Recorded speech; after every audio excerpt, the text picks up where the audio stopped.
Hey everyone, it's Tanya here with Closing the Gap, a social justice podcast. And on here, we talk about the different gaps in society that harm marginalized communities with the idea that when we come together and talk about these things, we can find ways to heal and we can think of solutions that work for everyone. So today, our episode features Veronica Castillo and Miguel Venegas from Our Paper Trails. In 2018, they decided to move into a van. And that decision alone, a few years back, led them to where they are today, where they are advocating for diversity, inclusivity, and adequate representation and van life communities, people like them who live in vans, and also just the nomadic community in general, which is people who move easily from place to place. They don't really have like a set location that they call home. And this even branches into the outdoors. So even if you're not in those communities, if you like to hike, if you like to go to the ocean, the beach, even just a park, this episode is for you. And what I really like about their experience is how it reminds us that it really is important to have inclusivity no matter where we go. Sometimes the outdoors can be forgotten because it's like, well, it's nature. Anyone can go out to nature. But that's not necessarily true. There are a lot of barriers for a lot of people. And when you don't have representation in any space, it's just hard for people who are part of that community to feel welcome. So that's why it's always important to remember that adequate representation is needed. So go ahead and listen, and I'm sure you'll learn a lot from Vero and Miguel because we know we did.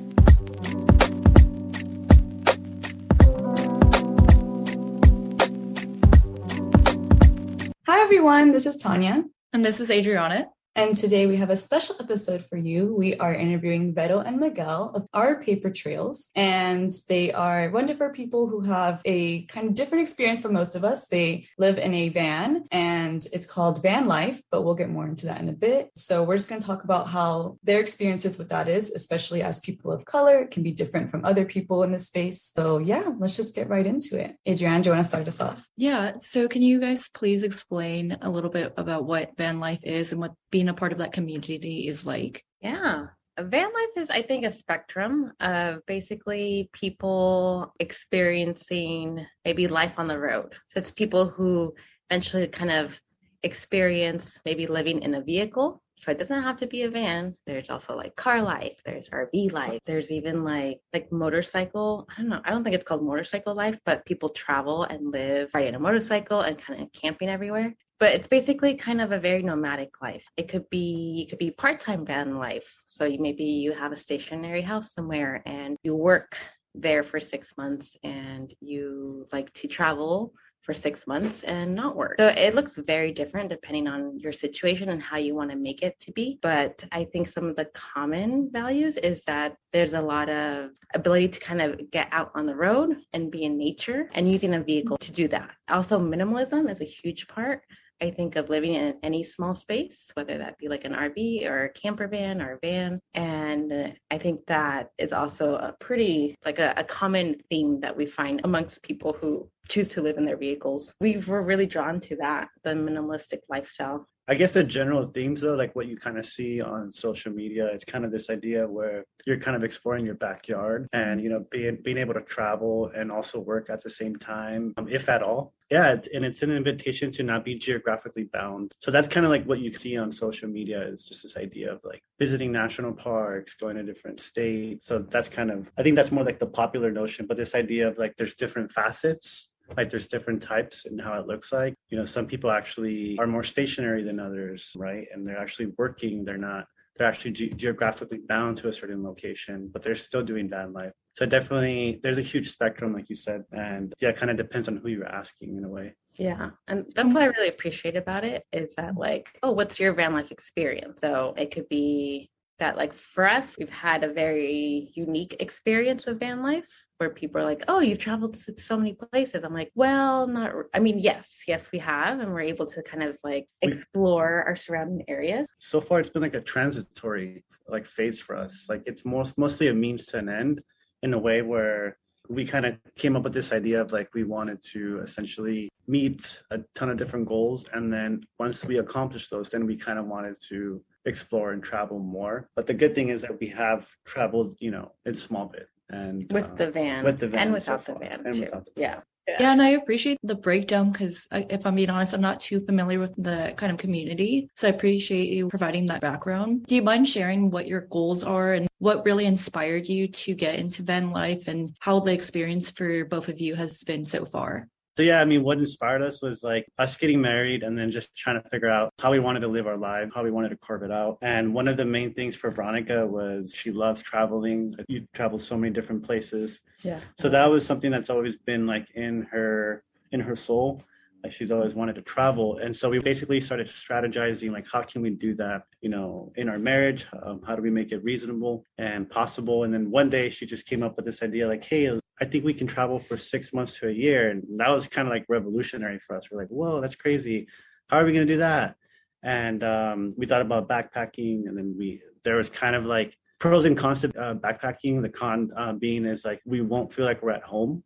And we'll probably get tired quicker. Yeah. And since Veronica wanted to do long-term traveling, we stumbled upon, van life, the hashtag. And she went into this crazy. Yeah. Well, go ahead. Want to explain fill that. It in, yeah. So after the backpacking, I was like, oh, maybe that won't work. We were walking around in the park and we saw this RV for sale. Mm-hmm. And we were like, oh. And then he's like, what if we live in an RV and we pay off our loans and save money? And I'm like, how? Like, we have to live here because we're geographically bound to this location because he's working here, I'm working here physically, not remote. And I'm like, that's not going to work. And then me being like the researcher brain of us two, I'm like, is that even possible? So I went into this deep hole. Back then it was 2017? So this is like before anything got big. Like, there's barely anything on social media or YouTube. And I saw that there's a community of people who chose to live nomadically, who built out vans. And there's this whole community out there. I'm like, whoa. And I just went into this bubble and this dark hole of information. And I was like, I think we could do this. He's like, really? How? And I'm like, look. And so that took off a whole different path there. So we got our old van. We bought that.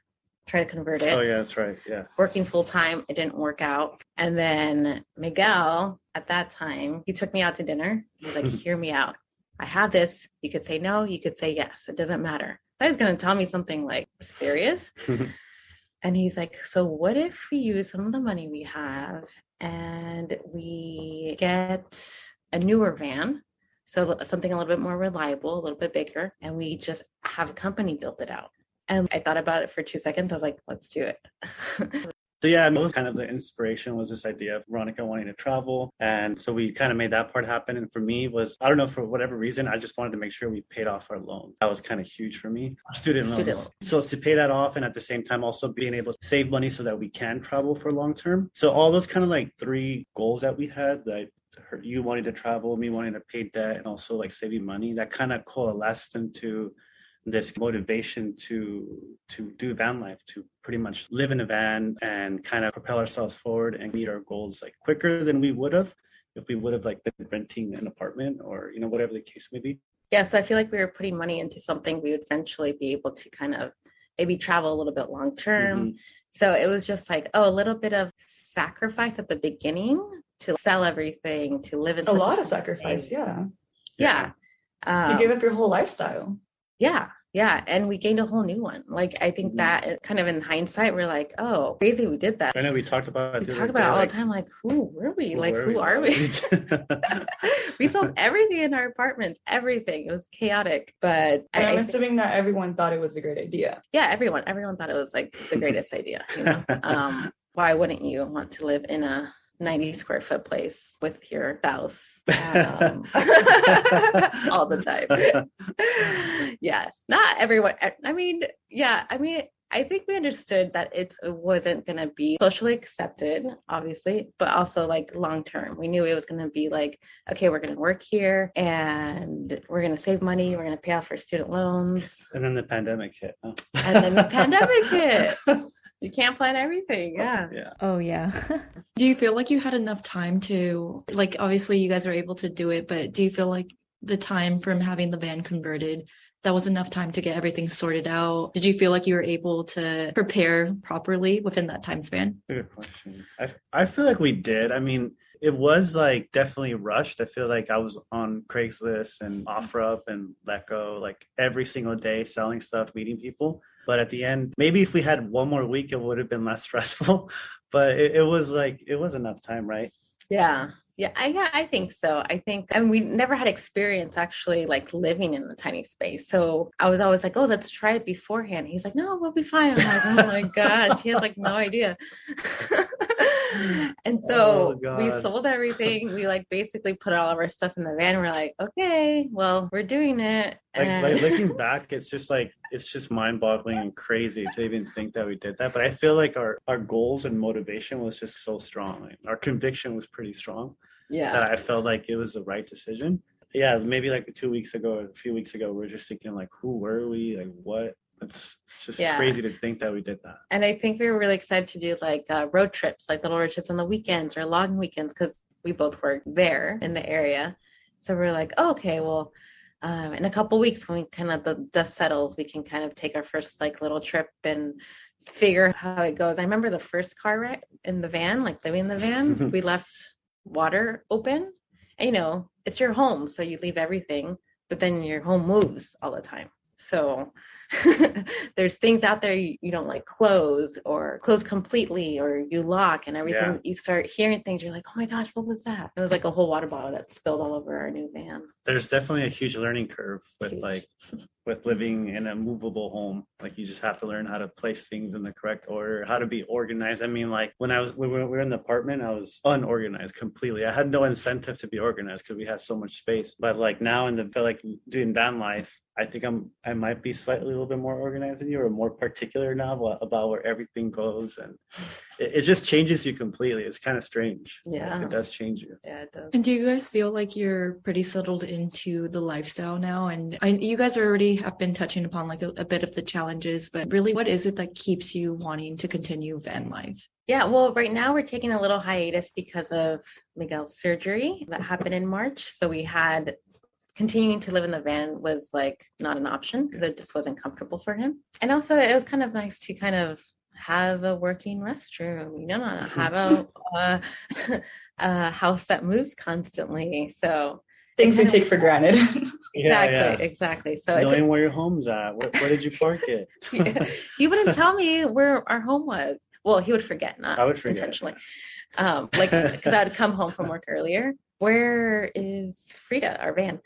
I didn't always remember. You're like, oh, where was it at? Like, I don't know. So I'd park my car and then like look for a home, like I don't know where my home is. It's such a weird feeling. Frida, like Frida Kahlo, right? Frida Kahlo, yeah. Love that name. Yeah. She's always with you.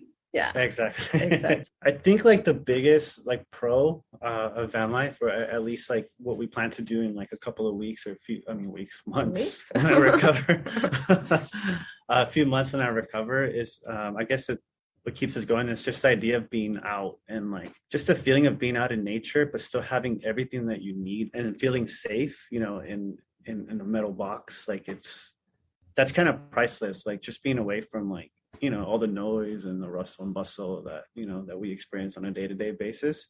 I think that's the biggest pro that we both collectively feel. Yeah, for our like story, why we did it, why we want to continue to do it is like now this new phase where I think of lives in phases. So now I feel like our phase now is like, okay, well, he's going to recover and then we're going to really enjoy traveling, being able to like visit national parks, state parks, visit people while we travel and take it slow. Like I won't be returning to work next school year. I work at a school and usually they kind of ask you like, will you be returning? And it's weird to say no. Oh no, well, where will you be working? Well, I won't be working.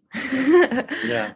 We're going to take some time off with my husband and we're going to travel. And it feels weird to do that, but we also feel like it's a huge privilege to do it. Yeah. Oh yeah. Huge privilege that we like sacrificed a lot and like we made it happen. I feel like it's also kind of a very deserving kind of reward. And van life traveling is also not as like glamorous and like those butt shots on the bed and like, you know, overlooking like a national park. Like you got to dump out your pee. You got to do things that you don't do in a regular home, you know. Just pee. Oh yeah. What about the rest? Number 2, I didn't want to, you know, but you could let your mind imagine that. Not showered every day, you know. That's true. That's a tough one. Yeah. I think minimalism too is kind of important for both of us. Like I think ever since we had to like downsize, like we're really conscious of what we purchase, and I feel like that kind of has trickled into our life. Right now we're staying at Airbnb, so it's kind of different. Like we can actually purchase things and accumulate, but I feel like now we're more conscious of what we purchase and making sure that it's something we need and that it's good quality, that it lasts long, and just being more mindful. And I think that's another pro about van life that we both kind of learned from. Yeah. And you learn how to be flexible, like when you're traveling on the road, like things are not going to come as easy. So I know like we're enjoying this phase of like being stationary, but also we know like it's not going to be comfortable on the road all the time. But pros and cons, they got to outweigh that all the time. And space too, probably, right? Like you just sometimes you don't want to be near me. That's close. Yeah, we have like a curtain between like the bed and like the living space that we incorporated, and I feel like that has been so nice. That does help. Yeah. There's no, when you're mad at each other and don't want to see you, and you can still hear everything they're doing. I think I've did that. I'm like, don't talk to me. But it's also a nice privacy curtain if you want to use the restroom. He wakes up a little bit earlier than I do, so if he's like studying in that living space, I could sleep without like the lights interfering, bothering me. So as, again, multiple uses is a huge theme in a tiny space. Yeah, and these are the things you learn along the way. Like maybe you were inspired by other people, their stories, but at the end of the day, you learned all of this all on your own. You did it all on your own. And it was just like little by little, you learn more and more. Because when people look at van life, like you said, they glorify on social media everything, but van life especially. And I think the importance about your Instagram and your YouTube is that you're very detailed and also transparent. So you're, like you're saying right now, it's not like all like butterflies and meadows and just frolicking around. Like you had to plan all of this out. A lot of things that you planned didn't go the way you planned. And so you had to like adapt. And those little things like the curtain, before that, it was probably like, oh, well, Miguel's bothering me because of the light, but I can't do anything. So it's not until like you find that out and like figure it out and trial it, because like maybe if you tried something else, it didn't work.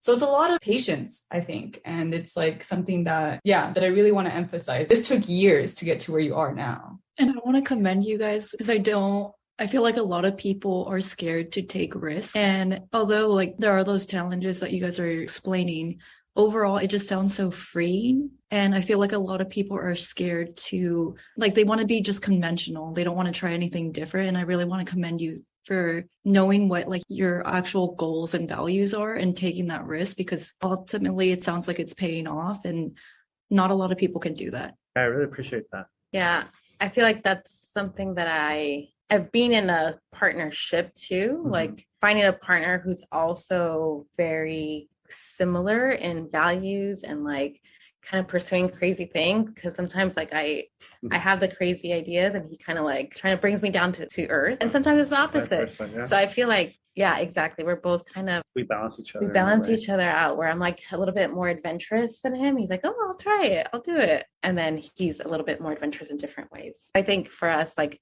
what's been really important is having great partnership and marriage that's like, okay, well, if you really want to do that, how do we make that happen? And I feel like he responded well to that, to like the backpacking thing. And like we were able to kind of figure out a solution for both of us. So yeah, I think there's a lot of risk. There's a lot of excitement too and adventure. And I think with life, like how I think about it as like, how do we live a life with as many little regrets as possible? And it depends on everyone's, stories. But I feel like with us, that kind of frames life a little bit better and easier. Yeah, for sure. And it's a very creative way to go about your goals. I especially love the student loan one, because that's something that a lot of people can resonate with. And what you often hear is, people trying to pay it off for years, like decades, like 30 years when they have children. Like you just think you would be way over it by then. Some people even more than that. And it feels like a huge burden. And so this provides a creative solution. Like you said, if you have the ability to do so, it's something that I definitely had never thought about, but I have student loans. So I may have to think about if I, go that route, because that's something that that a lot of people need to, unfortunately, that we have to think about just because they keep, increasing and increasing. Yeah, and there's definitely different ways to go about, paying your loans. Like obviously living with your parents is an option, or like that, that's actually a really good one. I think for us it was a little different because we're up here in the Bay Area, our jobs are here, we're kind of already established here. And another reason why this was like a solution that kind of came about. Yeah, and it's crazy how many people are burdened with that nowadays. And I don't know if you guys have been following the news, but hopefully there's some cancellation happening within the next, Oh yeah, I'm waiting. refresh. Yeah. No, I mean, there's been more news about it than in decades. So Yeah. like it's holding to be very hopeful and promising. And I mean, I really hope so. I mean, they've already started helping people with permanent disabilities who can't go back. There's been like good progress. Definitely not enough, but it looks promising. So I hope we've already paid them off and we feel really good about it. But I can't imagine for people who've who get that experience, and it's going to be just so exciting. Yeah, it's going to change people's lives. Yeah, little by little. Yeah. I do want to switch kind of gears a bit. I know a few of your posts on your Instagram kind of talked about how for you two specifically, it's different, this experience, because you didn't really see much representation. I guess you can kind of say what you mean by that. And I know there was one like where Vero talked about how someone asked you, where are you from? And then they're like, no, like really, where are you from? Like those kind of follow-up questions that like they don't really take your first answer as your answer. So yeah, I just want to hear more about that, because I think that's, again, why your experience, your Instagram, your story is so important, because it's not only are you doing something different, which is already amazing, but because who people represent a people that don't usually do this. And so for everyone else in that space, they can be inspired by you. And so, yeah, how does that, I guess, lack of representation affect you? And either in a good or bad way, just a neutral way? And what was that like kind of getting into it and finding your way when you were first starting? Yeah, I think for the lack of representation, well, when it first started, we didn't see anything on social media, on YouTube. And then once I started looking into it more, there was like some old school like RV people who've like, this has been around since the 60s, 70s, like the hippie movement, and like living in vans and traveling. And so we got like people who know what they're talking about, who've done it. And then you had these more young people doing it for different reasons, working remotely. Back then, that was like a new thing. Now, the pandemic, everyone knows it. Everyone knows van life, But when I saw like the lack of representation, which is not just lack of ethnic diversity, but lack of like age diversity of people of different abilities. I know there's people with different types of disabilities that live on the road for certain reasons, veterans who also prefer to live in vehicles. And we have a couple friends that have that experience, and it makes sense for them. So when I think of diversity, I think of like the whole scope of what is not your typical kind of hetero cisgender couple, or male or female. And so if you don't fit within that box, then like there's so many different, boxes to fit in, and you could check a bunch of them all up at the same time. And so that was kind of like, oh, well, not can we do this, but it's like, well, I want to talk about it with someone who lives in a stationary life that maybe has a similar background. How do they approach it with their family?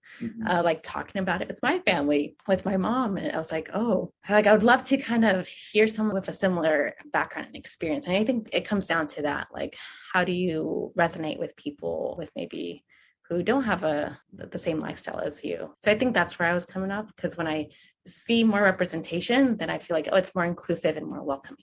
Right. But if you don't see that, you're like, oh, it's only for this and this. And then in 2019, that kind of shifted. That's when like Diversify Van Life, there's a page started by this wonderful person, and she saw that need in the van life experience. And we connected via Instagram a few times, like DM'd, and she found our page, we found her page, and then like all these people. And then the Black Lives Matter movement happened right around when the pandemic started. And that kind of like blew up this Diversify Van Life and van life community and lifestyle to kind of the public. In my eyes, seeing it transform like day by day, and how wild it is becoming, and that people already knew what we were talking about, where that wasn't the case beforehand. And she, I think, took that responsibility for the van life community and brought it to the masses and welcomed allies and started doing posts. And she started this website to diversify van life that include ethnicities, gender identity. I mean, you name it, it's on there. So it's a very inclusive, welcoming community. So I think that's kind of what shifted the narrative in general with the van life community. And now I feel like you see more people on there because this like acceptance of like, oh, well, you do van life this way or you do van life that way. So again, what is your van life experience? And for us being Colombian American, Mexican American. Yeah.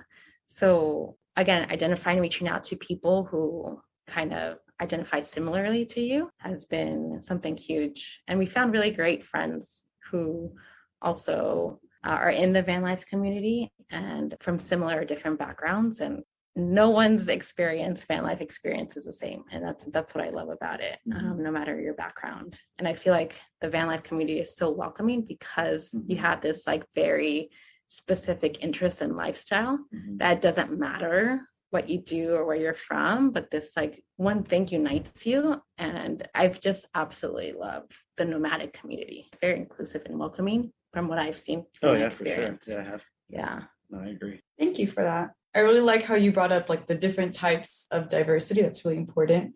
And yeah, we'll have to include that profile on our show notes, the Diversify Van Life. I really like that you pointed out actually that Black Lives Matter had an impact on this, because that kind of proves just how big that movement was. It changed my life. I think it changed a lot of people's lives. I don't think anything will ever be the same after that. And it's something that you wouldn't expect, like just how, I mean, that's focusing on Black lives, but like you said, even if you're not Black, it's having an impact on you in a positive way.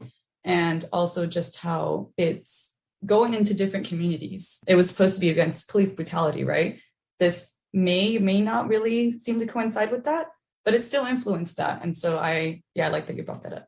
Yeah, I think during that time was because like some of our Black friends who are in the van life community, they have different experiences than us. Exactly. And so I think their experience doing van life, again, is very different from us. And I feel like it's such a good thing to kind of hear people's stories and their experiences to kind of understand where they're coming from. But not only that, to be their allies too. And really hold that empathetic and a way of kind of acting as well and being there for them. Because even if it's just on social media, you know, because some of them, like, they would be traveling somewhere else. I'd be like, oh, okay, reading and doing my own like research and kind of being a better van life citizen.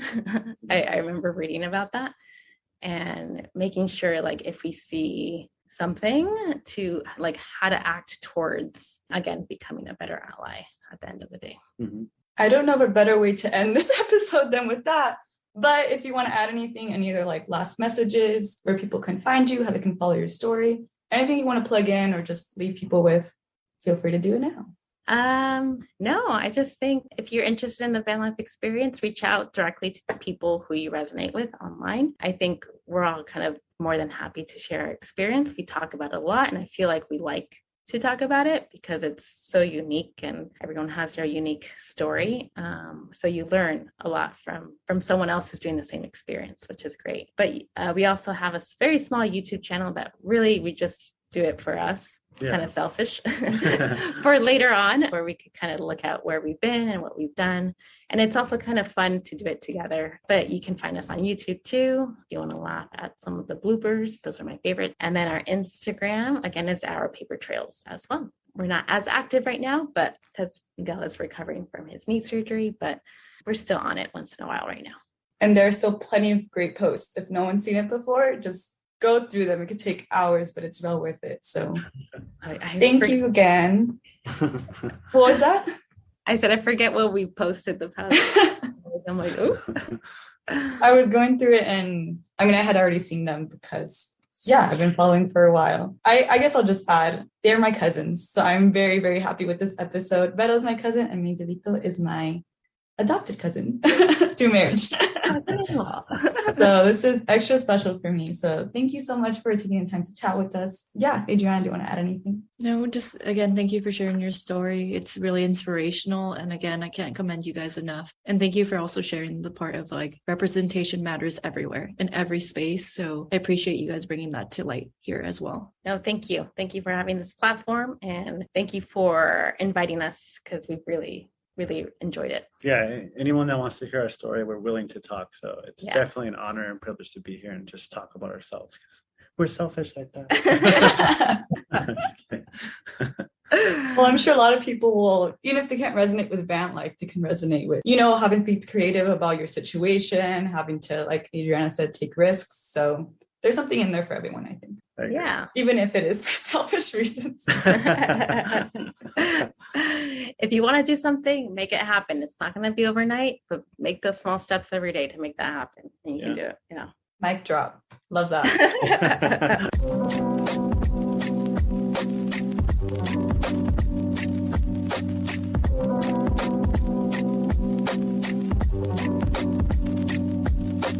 We hope you all enjoyed this episode.